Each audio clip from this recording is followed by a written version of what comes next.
Everyone in the boardroom laughed when the billionaire mocked the maid. Your only job is to pour tea. But 10 minutes later, when a billion-dollar empire began to collapse, the same man fell to his knees, begging the woman he'd humiliated to save his life's work. Dominic Whitmore didn't even look up when he said it. His steel-gray eyes stayed locked on his phone, jaw sharp enough to cut glass, mouth curved in a smirk that said he'd already forgotten she existed. The china teapot trembled in Mia's hands, not from fear, though her heart was slamming against her ribs, but from pure, white-hot rage. She wanted to throw the scalding tea in his face, wanted to scream that she'd studied at Osaka University, that she spoke 3 languages, that she was worth more than every man in this room combined. Instead, she poured, because that's what 3 years of crushing poverty had taught her. Swallow it. Survive. Stay invisible. But in exactly 4 minutes, the man who'd just humiliated her would be on his knees, begging her to save everything he'd ever built. Mia had no way of knowing it yet. No way to know that chaos was about to erupt, that a billion-dollar empire was about to collapse, or that she, the invisible maid in the gray polyester uniform, was the only person in this building who could stop it. Right now, she only knew the burn of humiliation as bergamot steam rose between them. Around the mahogany table, 12 executives in custom suits shifted uncomfortably. One chuckled. Another checked his watch. No one defended her, because to them, she was furniture. Hello, dear viewers. Where are you watching from? Drop your location below and subscribe, because what happens next will shock you. Dominic Whitmore was everything Mia had been told she'd never be. At 38, he'd built Whitmore Global Enterprises into a manufacturing empire that spanned 6 continents. His morning coffee budget exceeded her rent. His Patek Philippe watch cost more than a year of her mother's cancer treatments. And he'd just reminded her, in front of everyone, exactly how worthless she was. Mia moved to the next executive, catching her reflection in the floor-to-ceiling windows. Dark circles under brown eyes. Hair yanked back, so tight her scalp screamed. Shoulders curved inward, like she was trying to fold herself out of existence. 3 years ago, she'd been someone else. Someone who'd lived in a tiny apartment near Tennoji Park in Osaka, who'd studied international business, who dreamed in Japanese and believed the world had room for people like her. Then her father's heart had stopped on a Tuesday morning. Her mother's stage 3 diagnosis came 3 weeks later, and Mia had watched her entire future burn to ash while she was trapped on the other side of the world, powerless to stop it. She'd come home to medical debt that looked like a death sentence and a half-finished degree that American employers treated like toilet paper. Dreams didn't pay for chemotherapy, so she'd taken the only work she could find, scrubbing toilets at 3 a.m., serving tea to men who looked through her like glass. Becoming a ghost. The boardroom doors suddenly exploded open. Sir, Victoria Merriweather, Whitmore's razor-sharp chief of staff, burst in like she was announcing the apocalypse. Her usual composure was cracking at the edges, genuine panic bleeding through. The translator isn't coming. Car accident on the FDR. The Nakamoto delegation arrives in 2 minutes. The temperature in the room plummeted. Whitmore's head snapped up, his face draining of color. What? I've called 17 agencies. Victoria's voice was climbing toward hysteria. It's Golden Week in Japan. Every Japanese translator in New York is booked or unreachable. Sir, the Nakamoto group specifically demanded all negotiations be conducted in Japanese. Without a translator, 15 years of work disappears. Whitmore finished, his voice dropping to something deadly quiet. He stood so fast his chair scraped across marble like a scream. $1 billion partnership. Gone. Panic rippled through the executives like a shockwave. Someone cursed. Phones came out. Whitmore's hands were actually shaking. Mia stood frozen against the wall, watching the most powerful man she'd ever met come apart at the seams. The doors opened. 4 Japanese executives entered in a wave of expensive cologne and quiet confidence. Leading them was a man in his 60s with silver-streaked hair and eyes like black diamonds, Satoru Nakamoto, CEO of the Nakamoto Group. Mia recognized him instantly from the confidential briefing documents she'd seen while cleaning Whitmore's office last Thursday. Documents she wasn't supposed to read, in a language she wasn't supposed to know. Whitmore stepped forward, his mask of confidence held together with sheer will. "Mr. Nakamoto, welcome. We're absolutely delighted." Nakamoto bowed, 30 degrees, precise and formal, the exact angle for business respect between equals. When he straightened and spoke, the words flowed like water over stones. Smooth, formal Japanese. His tone was polite, but edged with expectation. "Thank you for receiving us. Shall we begin discussing the partnership terms?" Whitmore's face went completely blank. Around the table, 12 brilliant executives, men with MBAs from Harvard and Wharton, men who controlled billions, stared like Nakamoto had just spoken ancient Sumerian, because not one of them understood a single word. Nakamoto's expression shifted, polite to confused, confused to cold. He spoke again, sharper this time, a question that clearly demanded an answer. "Is there a problem?" Silence. Terrible, stretching, catastrophic silence. Nakamoto turned to his three colleagues and said something quick and decisive. They began gathering their materials with the efficient movements of people who'd just decided to leave. The meeting was ending before it had even begun. "Wait." Whitmore's desperation cracked his polished facade wide open. "Please, if you could we can find someone who, just give us 10 minutes to..." But Nakamoto was already moving toward the door, his team following, their faces professionally neutral in a way that screamed disappointment and insult. 15 years of negotiations. A billion-dollar deal that would save Whitmore's struggling company. Thousands of jobs, ending because no one in this room of powerful men could speak Japanese. Mia watched Whitmore's face, saw the same man who'd humiliated her 60 seconds ago, now being humiliated himself, watching his empire crumble, completely powerless. She thought of her eviction notice, taped to her apartment door. Her mother's latest hospital bill, $47,000. The student loans that would follow her to her grave. 3 years of being invisible, of swallowing every insult, of being told her only value was in serving others. "Your only job is to pour tea." Something inside her cracked, wide open. Her hand steadied, her spine straightened, and Mia Torrance stepped forward into the space between catastrophe and salvation.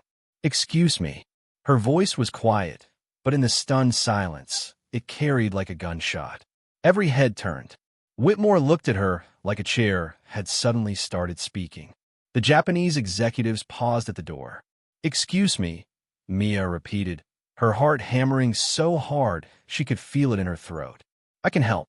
Then she turned to Sunu Nakamoto, bowed, 30 degrees, perfect form.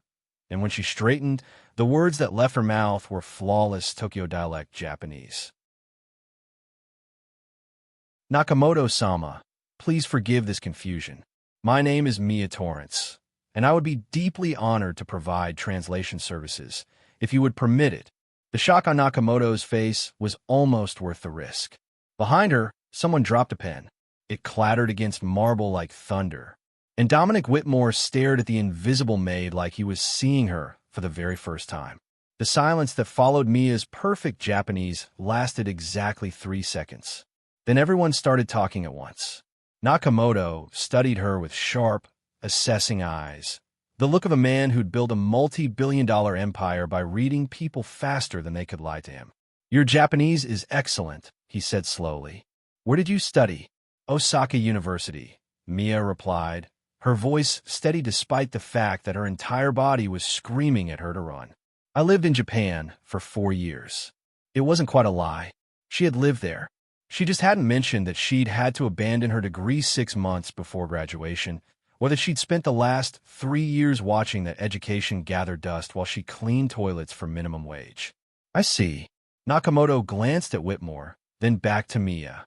Something calculating moved behind his expression. "And you work for Whitmore Global in what capacity?" The question was a trap. Mia could feel it. "I'm part of the staff," she said carefully, dodging the specifics. Nakamoto's mouth twitched, almost a smile. He understood exactly what she wasn't saying. "This woman works for you?" Nakamoto asked Whitmore in heavily accented English, his tone suggesting he knew the answer would be interesting. Whitmore's hand suddenly clamped around Mia's elbow, fingers digging in hard enough to bruise. He yanked her aside, his voice a harsh whisper that smelled like expensive coffee and barely controlled panic. "What the hell are you doing?" "Saving your company," Mia said quietly. "Sir." Up close, she could see the fear beneath his anger. His pupils were dilated. A muscle jumped in his jaw. This deal mattered to him, desperately, viscerally. She cleaned his office enough times to have seen the framed photo on his desk. A younger Dominic standing beside an older man in mechanic's coveralls, both grinning in front of a machine shop in Brooklyn. His father, dead 13 years now. The man who'd built this empire from nothing. This wasn't just business to Whitmore. It was legacy. "You speak Japanese," Whitmore said. Not a question. An accusation laced with disbelief. "Fluently. And you've been cleaning my office for 6 months." "I applied for your international relations department twice," Mia said, letting just enough edge creep into her voice. "I never even got a rejection email. I needed to eat." Whitmore's jaw worked.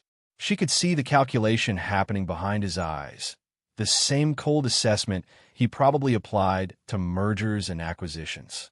"Don't embarrass me," he finally said. Then, quieter, "Please." The please surprised her. Maybe surprised him too. He released her arm and turned back to Nakamoto with a smile that didn't reach his eyes. "Mr. Nakamoto, please allow me to introduce Ms. Mia Torrance, one of our valued staff members.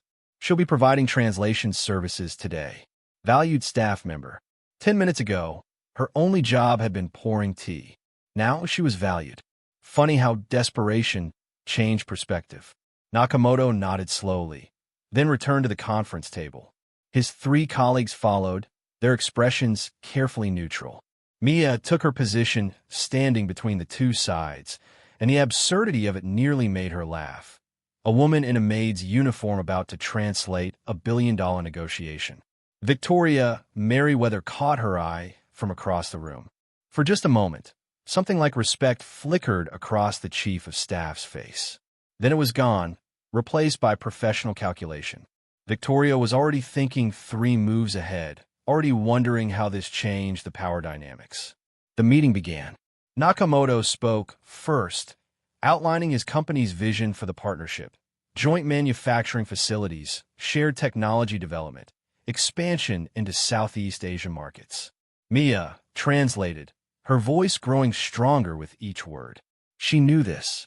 Not just the language, but the subtle layers of meaning that could make or break a Japanese business negotiation. When Nakamoto used the phrase, "Zenbu Kinto Suruhitsoji Iramasu," literally, "we need to consider everything," Mia translated it as, "they have significant concerns about the current proposal," because she understood the cultural subtext. Whitmore's eyes sharpened. "What kind of concerns?" "Nakamoto-sama," Mia said in Japanese. "Could you elaborate on your specific concerns?" Nakamoto looked at her, really looked, and she saw approval flicker across his face. He appreciated that she understood the nuances. For the next 40 minutes, Mia became the bridge. She caught the subtle hesitations in Nakamoto's voice when discussing intellectual property. She noted when his colleagues exchanged meaningful glances during talks about profit sharing. She translated not just words, but intention. And she watched Whitmore watch her, his expression shifting from desperate gratitude to genuine surprise to something else, something that looked almost like fascination. For the first time in 3 years, Mia felt like herself again. Not the broken version who'd returned from Japan with crushing debt and shattered dreams. Not the invisible version who scrubbed floors and swallowed insults. But the version who'd stood on the roof of her tiny Osaka apartment at sunset, watching the city lights flicker on, believing she could be someone who mattered. That version had been buried. Not dead, just dormant. Now she was waking up. Nakamoto was speaking again, and Mia pulled her focus back. He was discussing manufacturing timelines, but there was something in his tone, a subtle shift that made her instincts prickle. "Before we proceed further," Nakamoto said, his voice taking on a grave formality, "there is a matter we must address. A matter of trust." Mia's stomach dropped. She translated. Whitmore leaned forward. "Of course." What matter? Nakamoto slid a document across the table with the deliberate care of someone delivering a death sentence. The Taipei facility, he said quietly. We need to discuss what your company has been doing there. The temperature in the room plummeted, and Mia realized the real meeting was just beginning. The document Nakamoto placed on the table looked innocuous, just 20 pages of paper in a plain folder. But the way every executive in the room stared at it, you'd think it was a live bomb. 6 weeks ago, Nakamoto said, his voice dropping to something cold and dangerous, we received intelligence that Whitmore Global has been conducting unauthorized manufacturing trials at a facility in Taipei. Trials using proprietary Nakamoto technology that was shared under our preliminary partnership agreement. Technology explicitly restricted to joint facilities only. Mia's hands went numb as she translated. She'd seen references to Taipei in confidential files while cleaning Whitmore's office, but the details had been redacted. Now she understood why. That's impossible, Whitmore said, but his eyes had already darted to Gerald Lockwood, his CFO, a thin man with receding hair who'd gone pale as bone. There must be some mistake. Nakamoto opened the folder with surgical precision. Photographs spilled out. Shipping manifests. Email chains. Hard evidence laid out like autopsy photos. Is it a mistake? Nakamoto's voice could have frozen nitrogen. Or is it corporate espionage? The word hung in the air like poison gas. We have documentation. Nakamoto continued, pulling out another sheet. Shipping records showing Nakamoto prototype components being delivered to your Taipei facility. Emails discussing off-book manufacturing trials. And most damning, correspondence about selling this data to your competitors. Each word landed like a physical blow. Mia translated mechanically, watching Whitmore's face cycle through shock, confusion, and mounting horror. I don't know anything about this, Whitmore said, and for the first time since Mia had met him, he sounded genuinely lost. Gerald, Lockwood was sweating now, actual beads rolling down his temples. Sir, the Taipei facility is a standard R&D operation. If there's been any overlap with Nakamoto intellectual property, it was certainly unintentional. Unintentional? Nakamoto's voice cracked like a whip. He stood, and his 3 colleagues rose with him in synchronized outrage. Your CFO admits to the violation. In Japan, Mr. Whitmore, betrayal of trust doesn't simply end business partnerships. It destroys them permanently. This meeting is over. Wait. Whitmore was on his feet, his composure fracturing. Please, if you'll just let me investigate. But Nakamoto was already moving toward the door, his team gathering their materials with the practiced efficiency of people who'd just decided to blow up 15 years of negotiations. The billion-dollar deal was collapsing in real time. Mia's mind raced. This didn't make sense. She'd spent 6 months cleaning Whitmore's office, watching how he operated. The man was obsessive about control. He personally reviewed every major contract, every significant expenditure. Someone that paranoid didn't have unauthorized manufacturing facilities running without his knowledge. Someone had to be hiding it from him. Her eyes went to Lockwood. He wasn't just sweating anymore. His hands were shaking, his breathing shallow. That wasn't the reaction of someone who'd made an honest mistake. That was guilt or fear. Mia made a choice. Again, one that would either save everything or destroy what little she had left. Nakamoto-sama, she said, her voice cutting through the chaos. Not translating now, speaking for herself, stepping out of her role.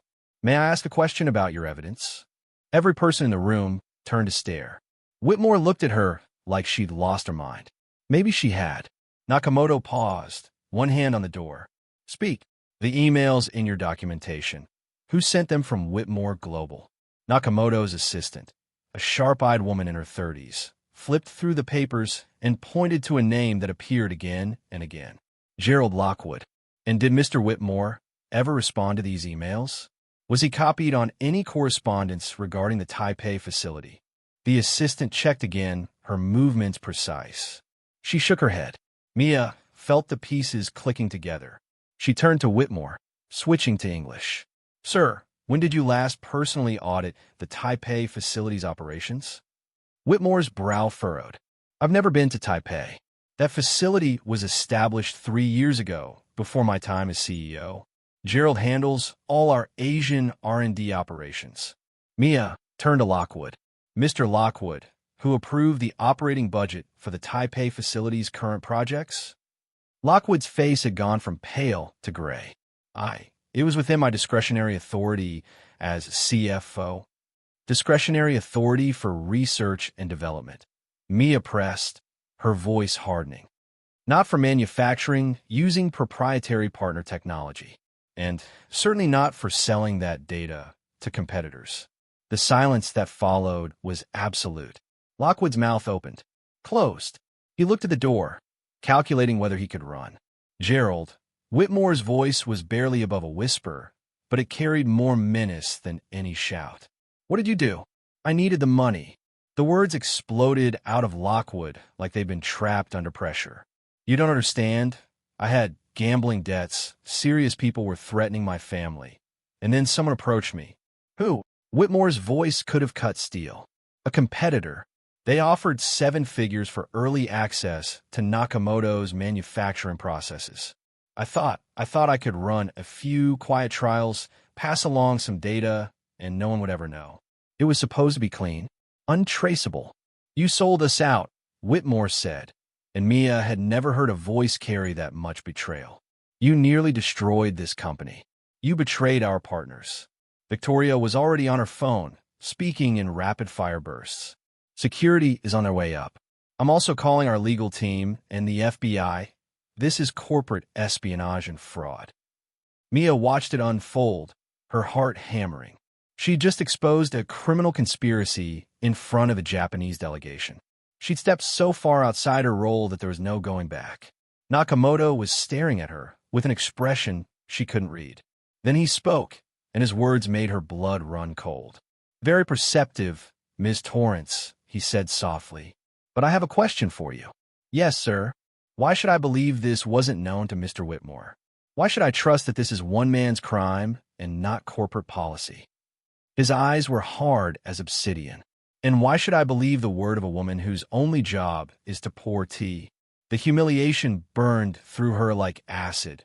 Worse because it came from someone she'd thought might respect her competence. She was still invisible, still worthless, still just a maid who'd spoken out of turn. Whitmore stepped forward, his face flushed with anger. She just uncovered corporate espionage that I missed. She speaks fluent Japanese. She's what? Nakamoto interrupted, switching to English. Your translator? Or your maid? Because the uniform suggests one thing, and your desperation suggests another.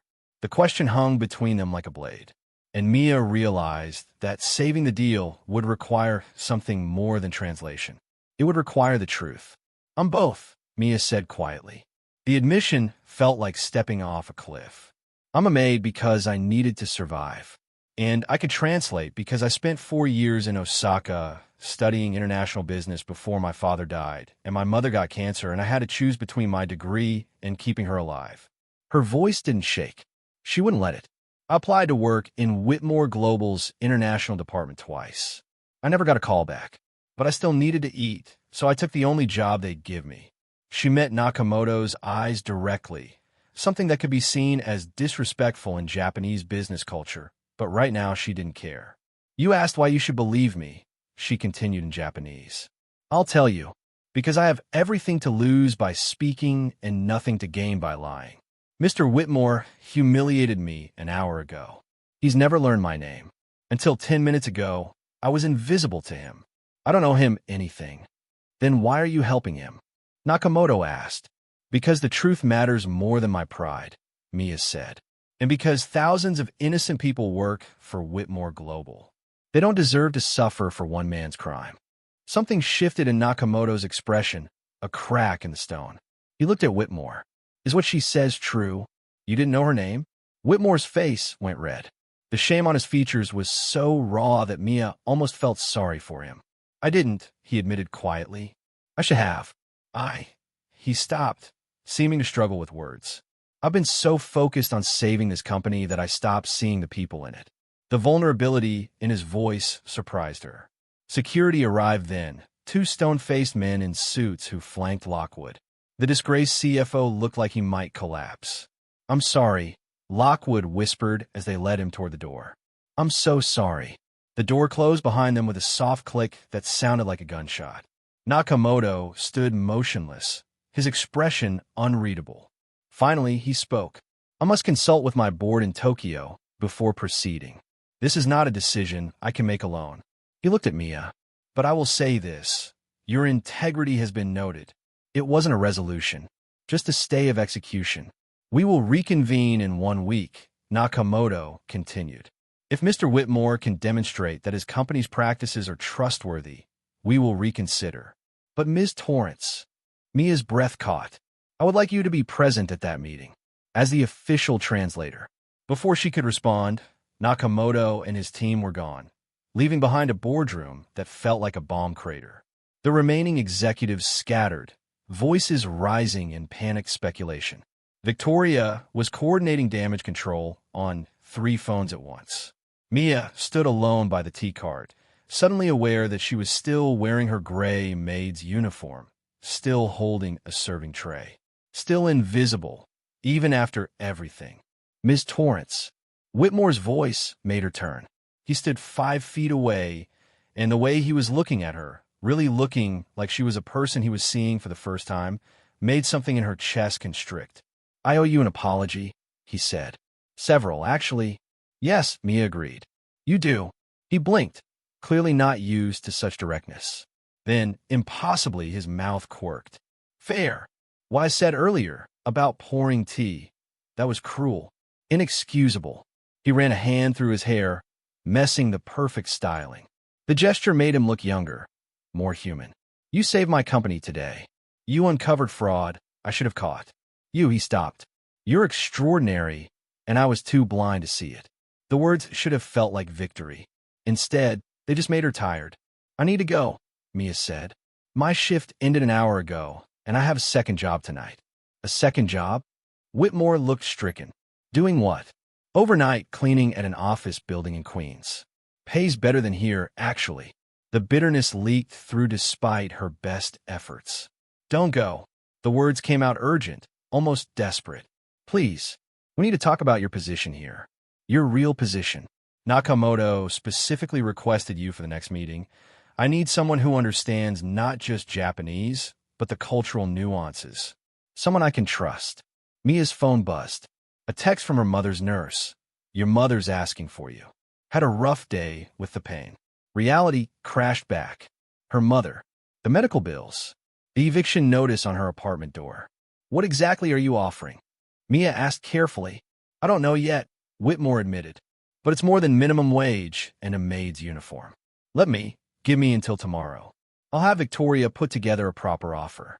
"Please." There was that word again. "Please." From a man who probably hadn't used it in years. Mia should say yes. This was an opportunity, a real one. But 3 years of broken promises had taught her not to trust moments that seemed too good to be true. "I'll think about it," she said. She turned to leave, but Whitmore's voice stopped her. Mia. Her first name. He'd finally learned it. She looked back. "Thank you," he said quietly, "for saving us. Even though I didn't deserve it." Something passed between them in that moment. Recognition, maybe understanding. The first thread of connection between two people who'd only ever seen the worst of each other. Then Mia left, her mind already spinning toward the impossible choice ahead. The hallway outside was empty. Mia leaned against the wall, her legs suddenly shaky, the adrenaline crash hitting like a freight train. She'd done it. She'd spoken up, saved a billion-dollar deal, exposed corporate espionage. And she was still wearing a maid's uniform, still earning $15 an hour, still one missed paycheck from homelessness. Her phone buzzed again. This time, an unknown number. Nakamoto obtained her number from Victoria with permission. She opened the text. "Ms. Torrance, this is Satoru Nakamoto. I hope you'll forgive the informal communication. I wanted to reach you privately." Her heart started hammering again. "I was impressed by your integrity today. The Nakamoto Group is expanding our New York operations and requires someone who can bridge American and Japanese business cultures. Someone with your linguistic skills and moral courage. The next text made her breath stop. I would like to offer you a position as Senior Cultural Liaison and Translator. Annual salary, $180,000, plus full benefits and relocation assistance. If you're interested, please call me at this number within 48 hours. Mia stared at the screen until the words blurred. $180,000. That was more than she'd earned in the last 5 years combined. That was her mother's medical bills paid. That was security, dignity, a future. That was everything she dreamed of when she'd first landed in Osaka 8 years ago. But accepting it meant walking away from Whitmore, from a company that still hung by a thread, from a man who just started to see her as human. 2 offers, 2 futures, 48 hours to choose, and absolutely no idea which path would destroy her. Mia didn't sleep that night. She sat in her tiny Queens apartment, 1 room with a bathroom so small you had to close the door to use the sink, and stared at her phone until the numbers burned into her retinas. $180,000. Her mother slept in the fold-out chair beside her, too weak to make it to the bedroom anymore. The morphine pump hummed quietly. Each dose cost $300. On Mia's laptop, 17 browser tabs glowed. Overdue rent notice, $2,400. Mother's latest hospital bill, $47,000. Student loan payment, 179 days, overdue, $856. Eviction court date, 12 days away. Beside them, a new tab, Nakamoto Group, New York office careers. The math was simple, brutal, crystal clear. Taking Nakamoto's offer meant survival, meant her mother could have the best care, that Mia could finally breathe without the crushing weight of debt on her chest. Staying at Whitmore Global meant betting on a company that might not exist in 6 months, working for a man who treated her like garbage. It shouldn't be a choice at all. So why did her hand hover over the delete button instead of the call button? At 3 a.m., her phone rang. Whitmore's name on the screen. Hello. Her voice was rough with exhaustion. I know it's late. He sounded wrecked, like he hadn't slept either. I couldn't stop thinking about what you said, about applying twice and being ignored. Mr. Whitmore. Dominic, he interrupted. Please. After what you did today, I think we're past formalities. The intimacy of it caught her off guard. I pulled your applications, he continued. Both of them. Do you want to know why you were rejected? Mia's stomach clenched. Why? Because our HR system has an algorithm that auto-rejects any applicant without a completed degree. It never even reached a human. You were filtered out by a computer program I didn't even know existed. He laughed bitterly. I built a company so big, I don't even know how it works anymore. The injustice of it, being erased by an algorithm, being invisible even to machines, made her want to scream. I'm sorry, Dominic said quietly. For that. For this morning. For every moment I looked through you instead of at you. You deserve better. Why are you calling me at 3 a.m. to tell me this? A long pause. Then, because I looked up your mother's medical records, they're covered under our employee insurance. Did you know the claims have been denied 14 times? Mia's blood ran cold. What? Denied for insufficient coverage tier. Because you're classified as temporary part-time staff, even though you've worked here 6 months. His voice was shaking with anger. Mia, your mother should have had full coverage this entire time. Someone in benefits has been blocking it. The room tilted. All those bills she'd been drowning under. Bills that should have been covered. I've authorized immediate reclassification and retroactive coverage, Dominic continued. Victoria is processing it now. Every denied claim will be paid. You'll have a check for the full amount by Friday. Mia couldn't breathe, couldn't speak. It doesn't fix what I did, he said. But maybe it helps. Why? The word came out broken. Why are you doing this? Because you saved me today. And because he stopped, seemed to struggle with something. Because I looked at you tonight, really looked for the first time, and I saw someone extraordinary that I'd been treating like she was invisible. That makes me a monster, Mia. I'm trying to be less of one. Tears were streaming down her face now, silent and unstoppable. Nakamoto offered you a job, Dominic said. It wasn't a question. I can hear in your voice. You're trying to decide whether to leave. How did you? Because he'd be an idiot not to. And Satoru Nakamoto is many things, but never an idiot. A soft exhale. You should take it. I mean that. It's probably a better offer than anything I can match. You'd be valued there. Respected. But I'm asking you not to. The words came out rushed, desperate. Not yet. Give me 1 week. Let me make this right. Help me save the Nakamoto deal. And then, whatever you decide, I'll support it. If you want to leave, I'll give you the best recommendation Nakamoto has ever seen.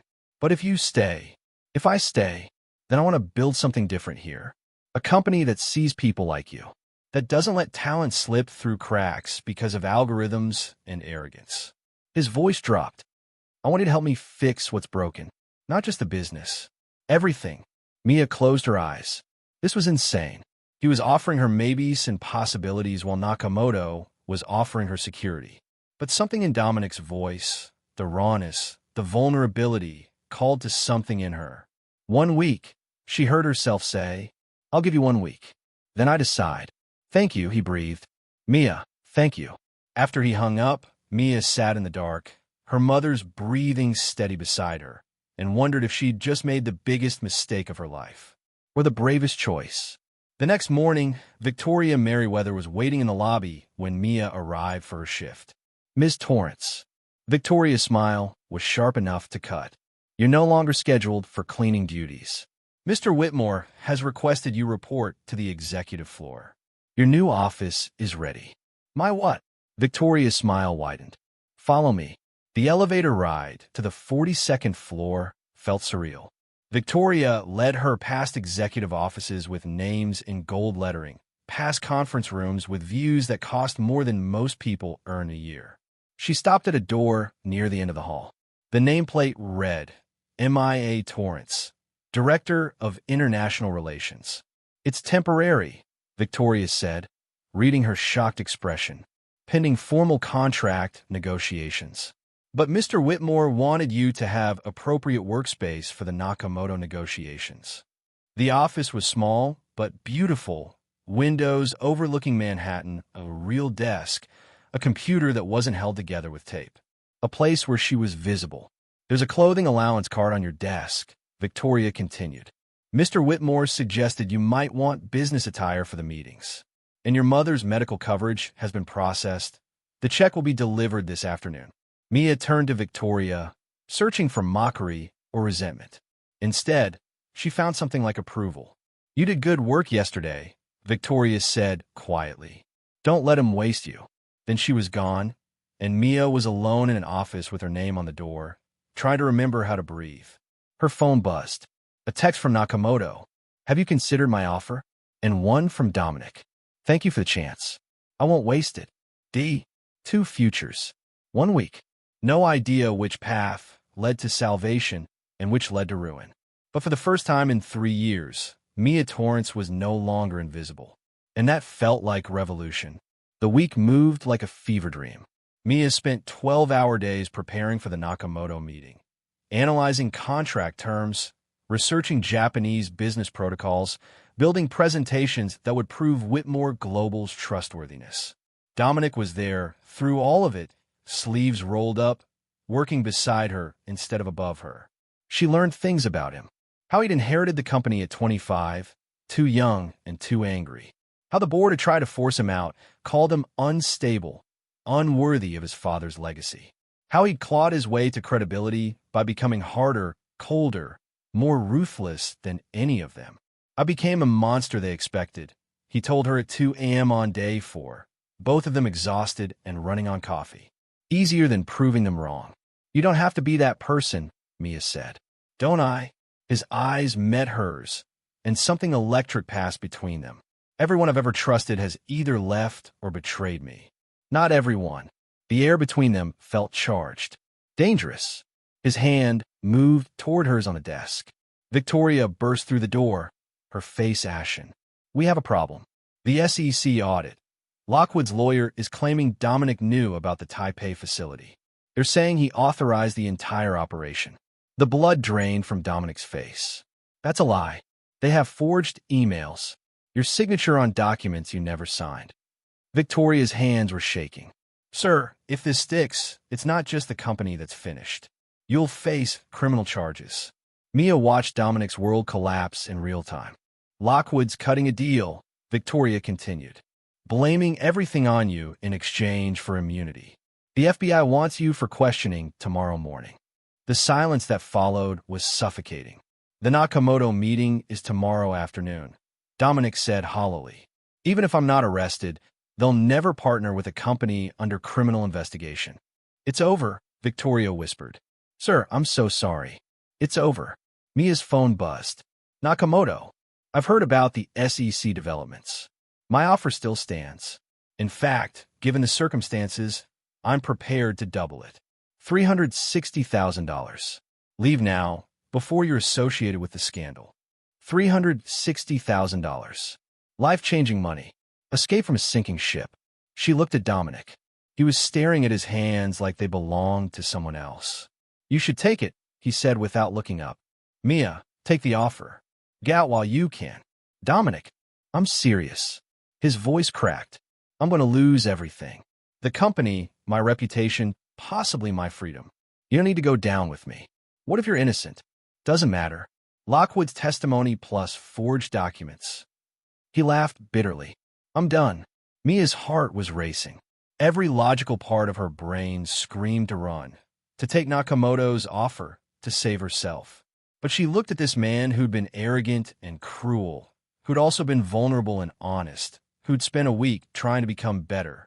And she made a choice that defied every survival instinct she had. No, she said. Dominic's head snapped up. What? No, I'm not leaving. Her voice was steady despite her terror. If Lockwood forged documents, there's proof. If he's lying, we can prove it. We have one day. Let's use it. Mia, you don't understand. I understand that sometimes the right thing is the stupid thing. She grabbed her laptop. Now tell me everything about how your document approval system works. Because we're going to find the truth. Victoria stared at her like she'd lost her mind. And Dominic looked at her like she was the only solid thing in a collapsing world. They found it at 4 a.m. Mia's eyes were burning, her fourth coffee going cold, when she noticed the discrepancy. Dominic, look at this. She pulled up two documents side by side. This is the forged authorization Lockwood's lawyer submitted. Your signature approving the Taipei manufacturing trials. I never signed that. I know, but look at the metadata. Her fingers flew across the keyboard. The document was created on March 15th. But according to your travel records, I was in Singapore for the tech summit. Understanding dawned on his face. I was gone for 2 weeks. And your digital signature requires biometric authentication from your office computer. Mia's pulse was racing. There's no way you could have signed this from Singapore. The system logs would prove it. Victoria leaned over, her eyes sharp. The IT department archives all authentication logs. If we can prove Dominic wasn't logged into the system when this was signed, then someone else used his credentials. Mia was already calling, which means Lockwood didn't just commit fraud. He committed identity theft.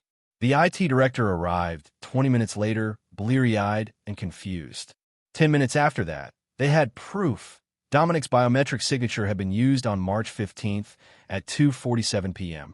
from his office in New York, while he was physically in Singapore, time-stamped in photos at the tech summit. Someone else used your credentials, the IT director confirmed.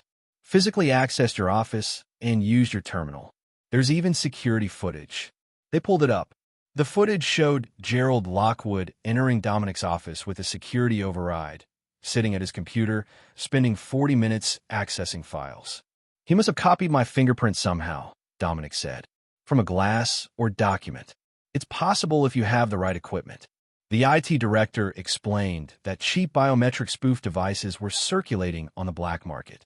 This proves you didn't authorize anything, Mia breathed. This exonerates you completely. Victoria was already on the phone with their lawyers. Get this to the FBI immediately. And give me Lockwood's attorney. Their deal is dead. Dominic turned to Mia, his expression raw with disbelief and something deeper. You saved me. Again. We're not done yet, Mia said. We still have to convince Nakamoto that Whitmore Global is worth partnering with. After all this chaos, after all this truth, she met his eyes. You said you wanted to build something different, something better. Show him that. For a moment, they just looked at each other, and the exhaustion and fear melted into something else, something electric and inevitable. Dominic's hand reached for her face, fingers brushing her cheek. Mia. They'd spent days working side by side, late nights, shared meals, and hours of tense strategy, enough that the air between them had shifted, softened. After, she whispered, though her heart was hammering, "Save your company first. Then we'll see." It was a promise, a possibility, and it was enough to keep them going through the dawn. The Nakamoto meeting started at 2 p.m. sharp. Dominic stood at the head of the table, looking exhausted but unbroken. The FBI had cleared him that morning, arrested Lockwood on new charges. The news was already spreading through financial channels. Satoru Nakamoto entered with his team, his expression carefully neutral. "Mr. Whitmore," he said in Japanese, "I've heard interesting developments since we last met." Mia translated, watching both men carefully. "Mr. Nakamoto," Dominic said, "thank you for giving us another chance. I know the circumstances look." Nakamoto held up a hand. "Before you continue, I have something to say." Mia translated, her stomach tight. "When we first met," Nakamoto continued, "I saw a company in chaos, led by a man who couldn't see the talent around him. I saw arrogance and carelessness. I decided your company was not worthy of partnership." Mia's heart sank as she translated. This was it, the rejection. But then Nakamoto said, his gaze shifting to Mia, "I saw something else.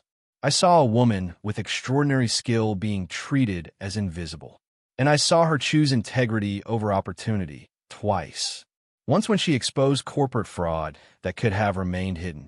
And again, when she turned down my very generous offer to stay and fight for a company that had never fought for her." Mia's breath caught. "How'd he know?" Nakamoto's slight smile answered the unasked question. "Yes, Miss Torrance. I knew you hadn't called. I know you chose to stay. And that choice told me more about Whitmore Global's potential than any financial report ever could." He turned back to Dominic. "In Japan, we have a saying, the character of a leader is revealed by those who choose to follow them.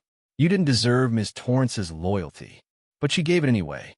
That suggests you have the capacity to become worthy of it." Dominic's jaw tightened with emotion.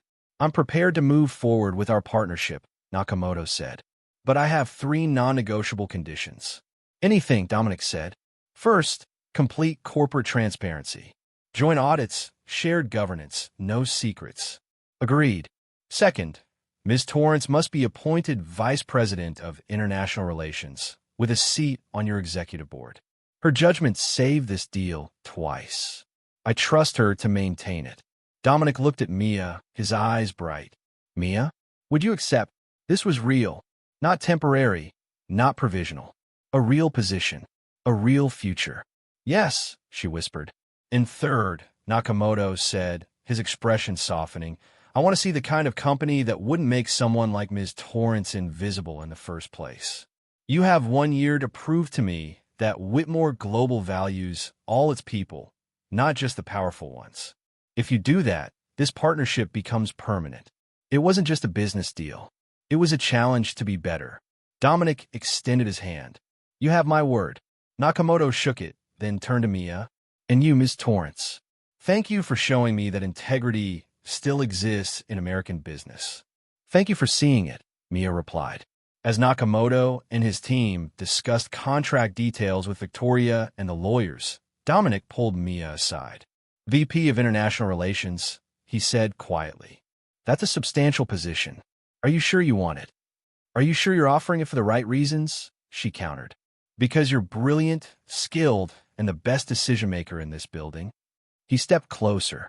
"Yes, I'm sure. And the other thing between us?" Her pulse was racing. "The thing we haven't talked about? You mean the fact that I can't stop thinking about you?" His voice dropped. "That I've spent a week discovering that the woman I was cruel to is the most extraordinary person I've ever met? That I'm terrified you'll leave and take all the light with you? The confession hung between them, raw and honest. I'm not leaving, Mia said. But Dominic, I need to know this is real. Not gratitude, not guilt, real. He reached for her hand, his thumb tracing her knuckles. It's real, terrifyingly real, and completely inappropriate given that I'm your boss. We'll figure it out, Mia interrupted. Together. His smile was transformative. Together. Around them, a billion-dollar deal was being finalized. A company was being saved. A future was being built.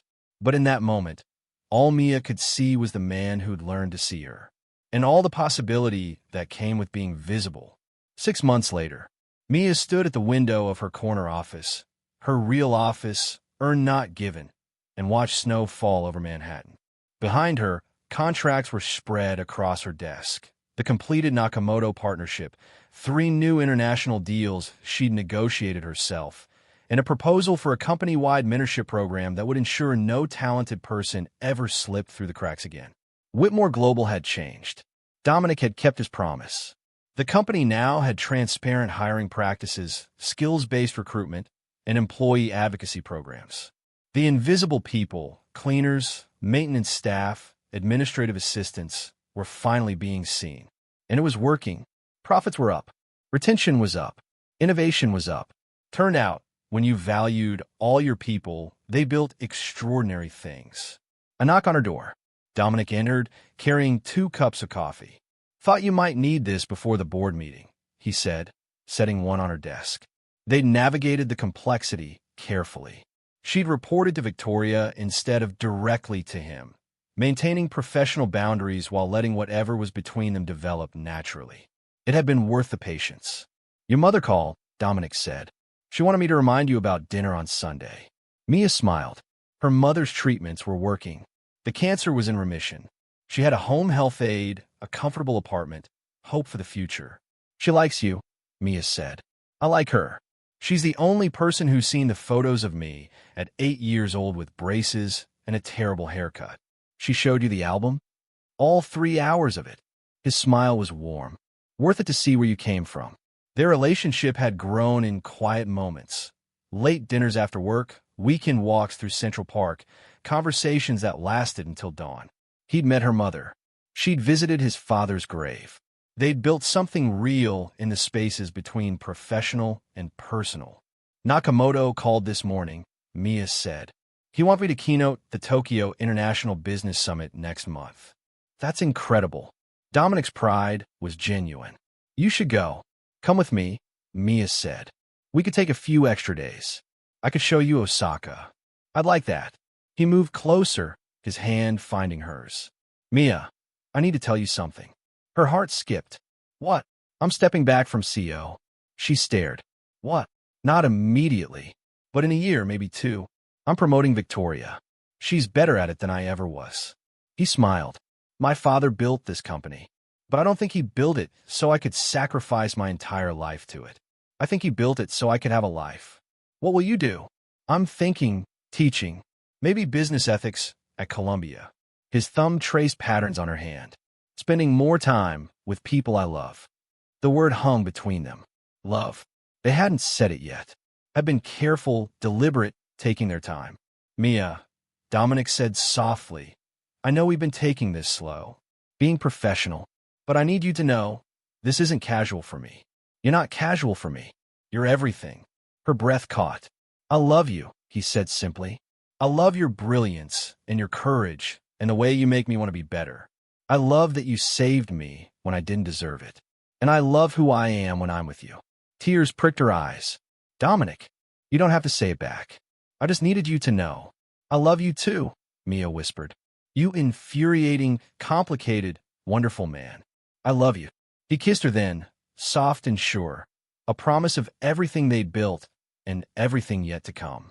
When they pulled apart, Mia looked out at Manhattan, at the city that had broken her and rebuilt her, at the future stretching bright and boundless ahead. She thought of the woman she'd been 6 months ago, invisible, desperate, convinced she'd never matter. And she thought of the woman she'd become, seen, valued, powerful, not because someone had given her power, but because she claimed it. Ready for the board meeting, Ms. VP? Dominic asked, his eyes warm. Mia smiled. Always. Outside her window, snow turned Manhattan into something magical. And inside, Mia Torrance, who'd once been told her only job was to pour tea, prepare to shape the future of a billion-dollar empire. Some stories ended with rescue, but the best ones ended with revolution. Thank you for watching. If you appreciate stories of dignity, courage, and unexpected redemption, subscribe and stay with us.